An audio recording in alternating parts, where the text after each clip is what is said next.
Hello friends, तो आज आपको सुनाने जा रही हूँ वरदान हिंदी कहानी का छठा भाग।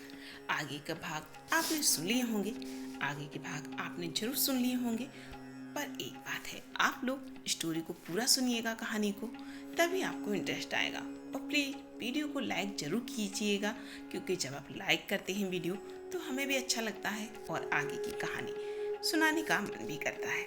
तो शुरू करते हैं आज की कहानी। शुरू करते हैं आगे की कहानी। उस दिन सुशीला ने कहा था, मैं अपने दामाद को लड़का समझूंगी। जिस हृदय में ऐसे मनोरथ हो, उस पर ऐसी दारुण और हृदय बिदारणी बातों का जो कुछ प्रभाव पड़ेगा प्रकट है। हाँ, दीना सुशीला के सारे मनोरथ मिट्टी में मिल गए। उसकी सारी आशाओं पर ओस पड़ गई। क्या सोचती थी और क्या हो गया। अपने मन को बार बार समझाती कि अभी क्या है, अब कमला सयाना हो जाएगा तो सब बुराइयां स्वयं त्याग देगा। एक पर एक निंदा का भाव भरने नहीं पाता था कि फिर कोई नवीन घटना सुनने में आ जाती। इसी प्रकार आघात पर आघात पड़ते गए। हाय, नहीं मालूम ब्रिजन के भाग्य में क्या बदा है। क्या यह गुण की मूर्ति, मेरे घर की दीप्ति, मेरे शरीर का प्राण इसी दुष्कृत मनुष्य के संग जीवन व्यतीत करेगी? क्या मेरी श्यामा इसी गिद्ध के पाले पड़ेगी? यह सोचकर सुशीला रोने लगती है और घंटों तक रोती रहती है। पहले बिरजर को कभी कभी डांट टपट भी दिया करती थी, अब भूल कर भी कोई बात ना कहती। उसका मुंह देखते ही उसे याद आ जाती। एक क्षण के लिए भी उसे सामने से अदृश्य न होने देगी। यदि जरा देर के लिए वह सुवामा के घर चली जाती तो स्वयं पहुंच जाती। उसे ऐसा प्रतीत होता मानो कोई उसे छीन कर ले भागता है। जिस प्रकार बाधिक की छुरी के तले अपने बछड़े को देखकर गाय का रोम रोम कांपने लगता है, उसी प्रकार बिरजन के दुख का ध्यान करके सुशीला की आंखों में संसार सूना जान पड़ता है।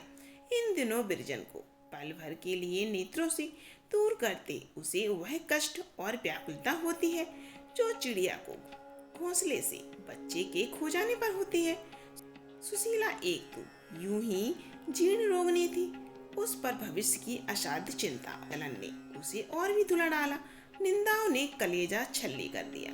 6 मास भी बीतने ना पाए थे कि 6 रोग के चिन्ह दिखाई दिए।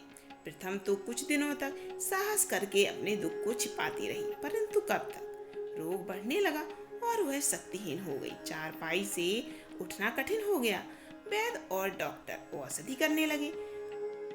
बिरजन और सुवामा दोनों रात दिन उसके पास बैठी रहती। बिरजन एक पल के लिए उसकी दृष्टि से ओझल न होती। उसे अपने निकट न देखकर सुशीला बेसुध सी हो जाती और फूट फूट कर रोने लगती।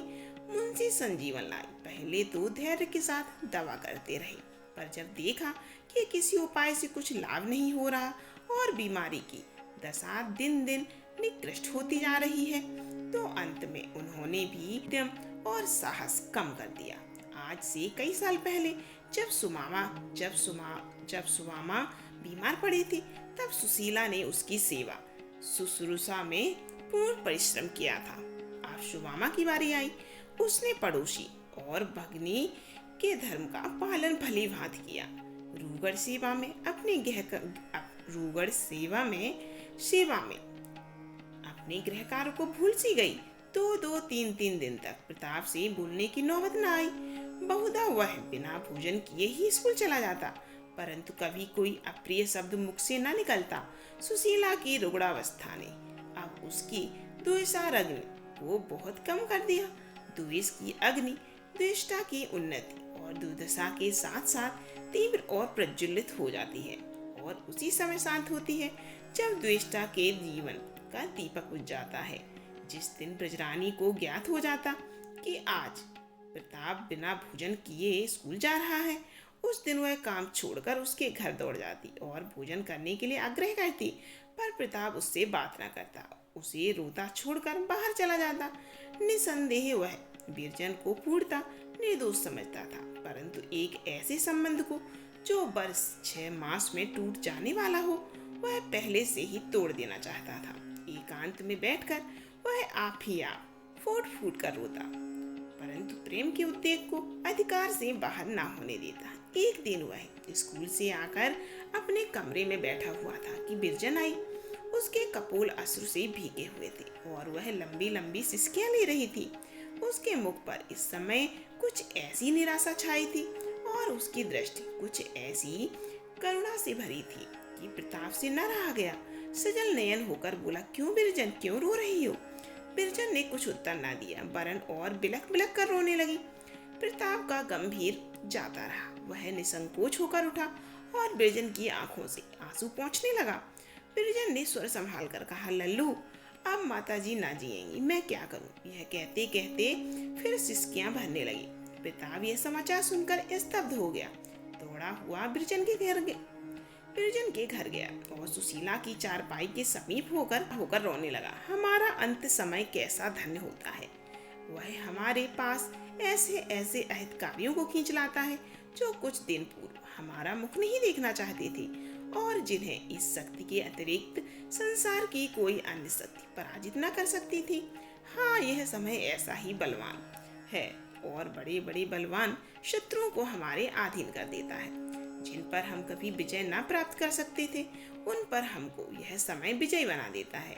जिन पर हम किसी शत्रु से अधिकार न पा सकते थे, उन पर समय और शरीर के शक्तिहीन हो जाने पर भी हमको विजयी बना देता है। आज पूरे वर्ष भर पश्चाताप कर प्रताप ने इस घर में पदार्पण किया। सुशीला की आंखें बंद थी, पर मुखमंडल ऐसा विकसित था जैसे प्रभात काल का कमल। आज भोर से ही वह रट लगाई थी कि लल्लू को दिखा दो। सुवामा ने इसीलिए बिरजन को भेजा था। सुवामा ने कहा, बहन आंखें खोलो, लल्लू खड़ा है। सुशीला ने आंखें खोल दी और दोनों हाथ प्रेम बाहुल्य से फैला दिए। प्रताप के हृदय से क्रोध का अंतिम चिन्ह भी विलीन हो गया। यदि ऐसे काल में भी कोई मत्सर का मैल रहने दे तो वह मनुष्य कहलाने का हकदार नहीं है। प्रताप सच्चे पुत्रत्व भाव से आगे बढ़ा और सुशीला के प्रेमांक में जा लिपटा। दोनों आधे घंटे तक रोते रहे। सुशीला उसे अपने दोनों बाहों में इस प्रकार दबाए हुई थी मानो वह कहीं भागा जा रहा है। वह इस समय अपने को सैकड़ों धिक्कार दे रहा था कि मैं ही इस दुखिया का प्राणहारी हूँ। मैंने ही द्वेष दुरावेग के वशीभूत होकर इसे इस गति में पहुँचाया है। मैं ही इस प्रेम की मूर्ति का नाशक हूँ। ज्यों ज्यों यह भावना उसके मन में उठती, उसकी आंखों से आंसू बहते। निदान सुशीला बोली, लल्लू, अब मैं 1-2 दिन की और मेहमान हूँ। मेरा जो कुछ कहा सुना हो क्षमा करो। प्रताप का स्वर उसके बस में न था, इसीलिए उसने कुछ उत्तर न दिया। सुशीला फिर बोली, न जाने क्यों तुम मुझसे रुष्ट हो। तुम हमारे घर नहीं आते, हमसे बोलते नहीं। जी तुम्हें प्यार करने को तरस तरस कर रह जाता, पर तुम मेरी तनिक भी सुध नहीं लेते। बताओ, अपनी दुखिया चाची से क्यों रुष्ट हो? ईश्वर जानता है मैं तुमको सदा अपना लड़का समझती रही। तुम्हें देखकर मेरी छाती फूल उठती है। यह कहते कहते निर्बलता के कारण उसकी बोली धीमी हो गई, जैसे क्षितिज के अथाह विस्तार में उड़ने वाली पंछी की बोली प्रतिक्षण मध्यम होती जाती है। यहाँ तक कि उसके शब्द का ध्यान मात्र शेष रह जाता है। इसी प्रकार सुशीला की बोली धीमे होते होते केवल साए साए रह जाती है। 3 दिन और बीते। सुशीला के जीने की अब कोई संभावना न रही। तीनों दिन मुंशी संजीवलाल उसके पास बैठे उसको सांत्वना देते रहे। वह तनिक देर के लिए भी वहां से किसी काम के लिए चले जाते तो वह व्याकुल होने लगती और रो रो कर कहने लगती, मुझे छोड़कर कहीं चले गए। उनको नेत्रों के सम्मुख देखकर भी उसे संतोष ना होता। रह रहकर उतावलेपन से उनका हाथ पकड़ लेती और निराश भाव से कहती, मुझे छोड़कर कहीं चले तो नहीं जाओगे? मुंशी जी बड़े दृढ़ चिंत मनुष्य थे। ऐसी बातें सुनकर आद्र नेत्र हो जाते। थोड़ी थोड़ी देर में सुशीला को मूर्छा सी आ जाती, फिर चौंकती तो इधर उधर भौचक्की सी देखने लगती। वे कहाँ गए? क्या छोड़कर चले गए? किसी बार मूर्छा का प्रकोप इतना होता कि मुंशी जी बार बार कहते, मैं यही हूँ, घबराओ नहीं, मैं यही हूँ। पर उसे विश्वास न आता। उन्हीं की ओर ताकती रहती और पूछती कि कहाँ है? यहाँ तो नहीं है, कहाँ चले गए? थोड़ी देर में जब चेत हो जाता तो चुप रह जाती और रोने लगती। तीनों दिन उसने बिरजन, सुमामा, प्रताप एक की भी सुधि न की। वे सबके सब हर घड़ी उसी के पास खड़े रहते, पर ऐसा जान पड़ता था मानो वह मुंशी के अतिरिक्त और किसी को नहीं पहचानती। जब बिरजन बेचैन हो जाती और गले में हाथ डालकर रोने लगती, तो वह तनिक आंख खोल देती और पूछती, कौन है बिरजन? कौन है बिरजन? कौन है बिरजन? बस और कुछ ना पूछती। जैसे शूम के हृदय में मरते समय अपने गड़े हुए धन के सिवा और किसी बात का ध्यान नहीं रहता, उसी प्रकार स्त्री अंत समय में पति के अतिरिक्त और किसी का ध्यान नहीं कर सकती। कभी कभी सुशीला चौंक पड़ती और विस्मित होकर पूछती, अरे ये कौन खड़ा है? ये कौन भागा जा रहा है? उन्हें क्यों ले जाते हो? ना, मैं ना जाने दूंगी। यह कहकर मुंशी जी के दोनों हाथ पकड़ लेती। एक पल में जब होश आ जाता तो लज्जित होकर कहती, मैं सपना देख रही थी, जैसे कोई तुम्हें लिए जा रहा है। देखो, तुम्हें हमारी सौगंध है, कहीं जाना नहीं, न जाने कहाँ ले जाएगा, फिर तुम्हें कैसे देखूंगी। मुंशी जी का कलेजा महसूसने लगता। उनकी उसकी ओर पति करुणा भरी स्नेह दृष्टि डालकर बोलते, नहीं, मैं नहीं जाऊंगा, तुम्हें छोड़कर कहाँ जाऊंगा। सुवामा उसकी दशा देखती और रोती कि अब यह दीपक बुझा ही जाता है। अवस्था ने उसकी लज्जा दूर कर दी थी। मुंशी जी के सम्मुख घंटों मुंह खोले खड़ी रहती। चौथे दिन सुशीला की दशा संभल गई। मुंशी जी को विश्वास हो गया, बस यह अंतिम समय है, दीपक बुझने के पहले भवक उठता है। प्रातः काल जब वह मुंह धोकर घर में आए तो सुशीला ने संकेत द्वारा उन्हें अपने पास बुलाया और कहा, मुझे अपने हाथ से थोड़ा सा पानी पिला दो।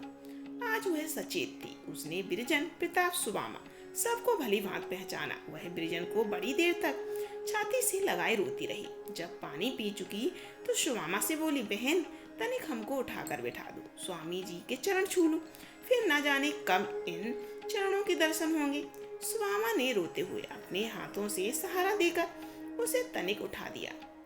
प्रताप और बिरजन सामने खड़े थे। सुशीला ने मुंशी जी से कहा, मेरे समीप आ जाओ। मुंशी जी प्रेम और करुणा से विह्वल होकर उसके गले से लिपट गए और गदगद स्वर में बोले, घबराओ नहीं, ईश्वर चाहेगा तो तुम अच्छी हो जाओगी। सुशीला ने निराश भाव से कहा, हाँ, आज अच्छी हो जाऊंगी, जरा अपना पैर बढ़ा दो, मैं माथे से लगा लूं। मुंशी जी हिचकिचाते रहे। सुवामा रोते हुए बोली, पैर बढ़ा दीजिएगा, इनकी इच्छा पूरी हो जाए। तब मुंशी जी ने चरण दिए। सुशीला ने उन्हें दोनों हाथ से पकड़कर कई बार चूमा, फिर उन पर हाथ रखकर रोने लगी। थोड़े ही देर में दोनों चरण उष्ण जल कणों से भीग गए। पतिव्रता स्त्री ने प्रेम के मोती पति के चरण पर न्यौछावर कर दिए। जब आवाज संभली तो उसने बिरजन का एक हाथ थामकर मुंशी जी के हाथ में दिया और अति मंद स्वर में कहा, स्वामी जी, आपके संग बहुत दिन रही और जीवन का परम सुख होगा। अब प्रेम का नाता टूटता है। अब मैं पल भर की और अतिथि हूँ। प्यारी बिरजन को तुम्हें सौंप जाती हूँ। मेरी यही जान है, इस पर सदा अपनी दया दृष्टि रखना। मेरे भाग्य में प्यारी पुत्री का सुख देखना नहीं बदा। इसे मैंने कभी कोई कटु वचन नहीं कहा, कभी कठोर दृष्टि से नहीं देखा। यह मेरे जीवन का फल है। ईश्वर के लिए तुम इसकी ओर से बेशुद्ध ना हो जाना। यह कहते कहते हिचकियां बंध गईं और मूर्छा सी आ गई। अब कुछ अवकाश हुआ तो उसने सुबामा के सम्मुख हाथ जोड़े और रोकर कहा, बहन, बिरजन तुम्हारे समर्पण है, तुम ही उसकी माता हो। लल्लू प्यारे, ईश्वर करे तुम जुग जुग जियो। अपनी बिरजन को भूलना मत। यह तुम्हारी दीना और मातृहीना बहन है। तुम में उसके प्राण बसते हैं। उसे रुलाना मत, उसे कुढ़ाना मत, उसे कभी कठोर वचन मत कहना, उससे कभी रूठना ना, उसकी ओर से बेसुध न होना, नहीं तो वह रो रो के प्राण त्याग देगी। उसके भाग्य में न जाने क्या बदा है, पर तुम उसे अपनी सगी बहन समझकर सदा डहास देते रहना। मैं थोड़ी देर में तुम लोगों को छोड़कर चली जाऊंगी, पर तुम्हें मेरी सौगंध, उसकी ओर से मन मोटा न करना। तुम ही उसका बेड़ा पार लगाओगे। मेरे मन में बड़ी बड़ी अभिलाषाएं थी। मेरी लालसा थी कि तुम्हारा ब्याह करूंगी, तुम्हारे बच्चे को खिलाऊंगी, पर भाग्य में कुछ बदा ही नहीं। यह कहते कहते वह फिर अचेत हो गई। सारा घर रो रहा था। मेहरिया महिरजे सब उसकी प्रशंसा कर रही थी कि यह स्त्री नहीं, देवी थी। आगे की कहानी सुनने के लिए चैनल को सब्सक्राइब कर लीजिएगा, वीडियो को लाइक कीजिएगा और कमेंट कीजिएगा आपको ये कहानी कैसी लग रही है। फिर मिलते हैं अगली वीडियो में।